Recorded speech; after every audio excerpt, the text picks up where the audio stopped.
दिया जलाएं, लेकिन पड़ोसी के यहाँ भी दीप जलना चाहिए। धन की देवी के प्रतीक के रूप में लक्ष्मी की हम पूजा करते हैं। ये एक परंपरा हो सकती है, लेकिन व्यवहारिक सच से कोसों दूर है। धन की देवी लक्ष्मी की पूजा करने से धन आता तो दुनिया के तमाम देशों में, गरीब देशों में भारत शुमार नहीं होता। घर की खुशहाली घर वाली से आती है, इसलिए सम्मान देना ही है तो घर की देवी को दीजिए। मेरा ट्वीट साफ स्पष्ट करता है कि मैंने दीपोत्सव महापर्व पर लोगों को बधाई शुभकामना भी दी। लोगों को अपने घरों में दिया जलाने की अपील करने के साथ साथ ये भी अनुरोध किया कि दिया जलाएं, लेकिन पड़ोसी के यहाँ भी दीप जलना चाहिए। रही बात जिस धन की देवी के प्रतीक के रूप में लक्ष्मी की हम पूजा करते हैं, ये एक परंपरा हो सकती है, लेकिन व्यवहारिक सच से कोसों दूर है। क्योंकि अगर सही मायने में धन की देवी लक्ष्मी की पूजा करने से धन आता तो दुनिया के तमाम देशों में, गरीब देशों में भारत शुमार नहीं होता। आज भी देश में 140 करोड़ की आबादी में 80 करोड़ लोगों की जिंदगी गरीबी, लाचारी, बेबसी, बदहाली में बीत रही है। यहां तक कि उनको मात्र 5 किलो 10 किलो चावल पर अपनी जिंदगी बिताने की मजबूरी आ पड़ी है। स्वाभाविक रूप से इसे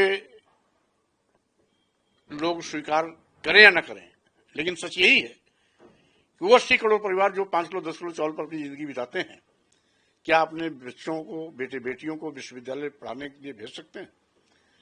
क्या 5 किलो 10 किलो चावल पर जिंदगी बिताने वाले 80 करोड़ परिवार अपने बेटे बेटियों को doctor, engineer, professor, advocate, IAS, IPS या वैज्ञानिक बनने का सपना कभी सोच सकते हैं?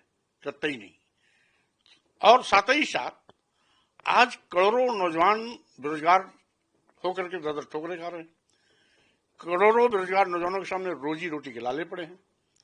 अगर धन की देवी की लक्ष्मी पूजा करने से गरीबी जाती होती तो न 80 करोड़ परिवार 5 किलो 10 किलो चावल पर जिंदगी बिताता और न करोड़ों नौजवानों को रोजी रोटी के लाले के लिए तरसने पड़ते।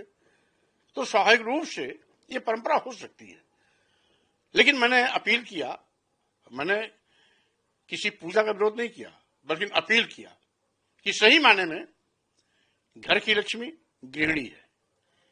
इसलिए कि शाम सुबह उठते बैठते सोते जागते 24 घंटे वो गृहिणी ही है जो घर को साफ सुथरा, सुंदर, सुघर, स्वर्ग बनाने में लगी रहती है। छोटे से बड़े सभी सदस्यों को प्रेम के धागे में पिरोकर एकता का पाठ पढ़ाती है और घर की तरक्की और बेहतरी के रास्ते पर ले जाती है। अगर पूजा ही करना है तो घर की देवी, घर वाली यानी गृह लक्ष्मी की पूजा करिए, जिससे कि घर में हमेशा सुख संपदा, खुशहाली बनी रहे। ये अपील है, अपील किसी का विरोध नहीं, बल्कि ये अपील जो मैंने व्यवहार में किया वैसा लोगों से करने की अपील किया। इसका अर्थ अगर लोग अन्यथा लेते हैं, समझते हैं उनकी सोच की बलिहारी है। देश तरक्की करता हुआ नजर आ रहा है। बात तो यह है कि अगर चौथे नंबर का ये आर्थिक रूप से देश बन चुका तो 80 करोड़ लोग 5 किलो 10 किलो चावल पर जिंदगी क्यों बिता रहे हैं?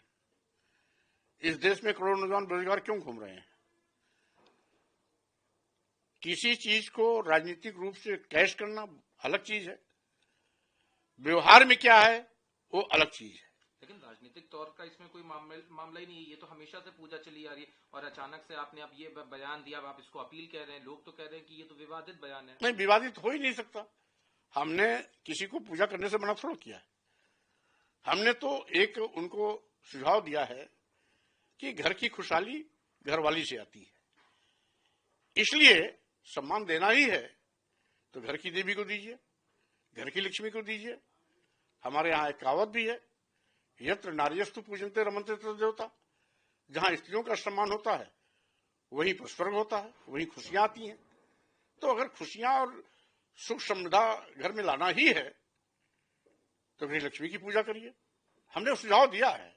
लोग गृहिणी की भी पूजा करते हैं, लोग तो सम्मान देते हैं, लेकिन साथ में अगर वो लक्ष्मी पूजा करें तो क्या उससे उनको धन नहीं मिलेगा? हम करें, अगर धन की देवी लक्ष्मी की पूजा करने से धन संपदा वैभव आती होती तो आज करोड़ों लोग गरीब लाचार बेबस जिंदगी नहीं जीते। आज करोड़ों नौजवान बेरोजगारी के लिए दर दर ठोकरें नहीं खाते। आज भारत गरीब देशों में शुमार नहीं होता।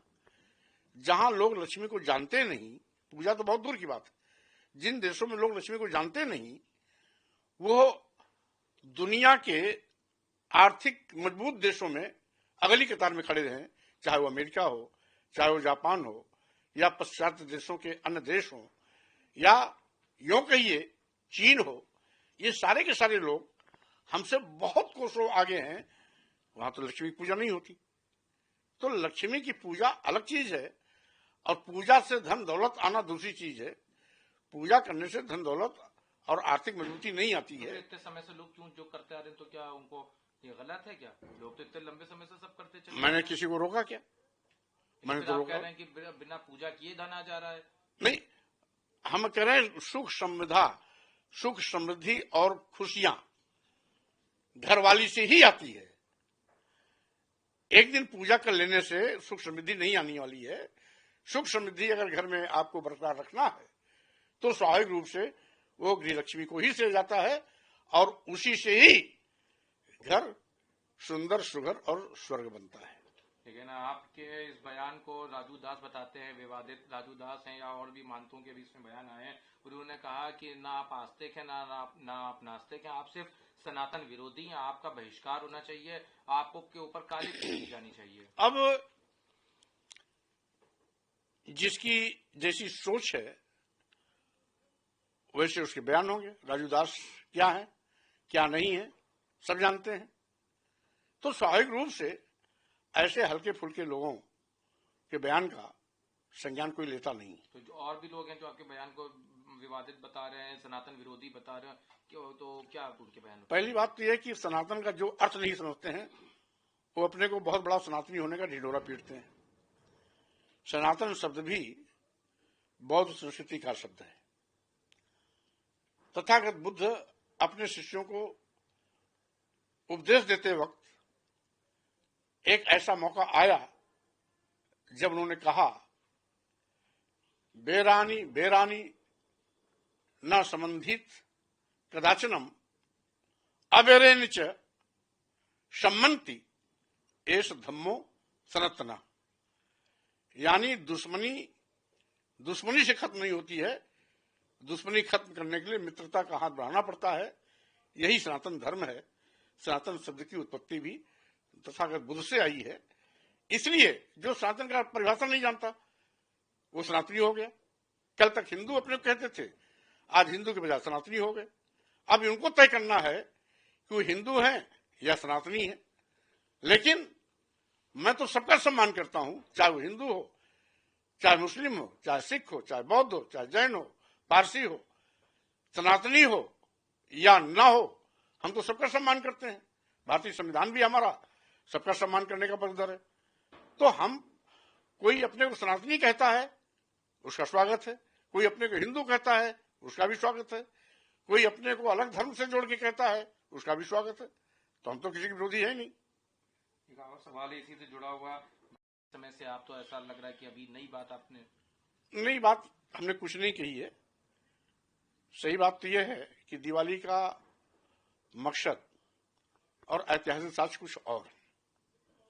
ऐतिहासिक साक्ष्य मिलता है तथागत बुद्ध को ज्ञान प्राप्त होने के बाद पहली बार जब वो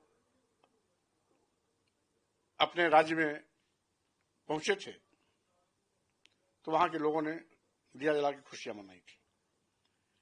दूसरा एक ऐतिहासिक साक्ष्य है कि राम वनवास के बाद लक्ष्मण सीता सहित जब अयोध्या वापस आए तो अयोध्या वासियों ने दिया जलाकर खुशियां मनाई।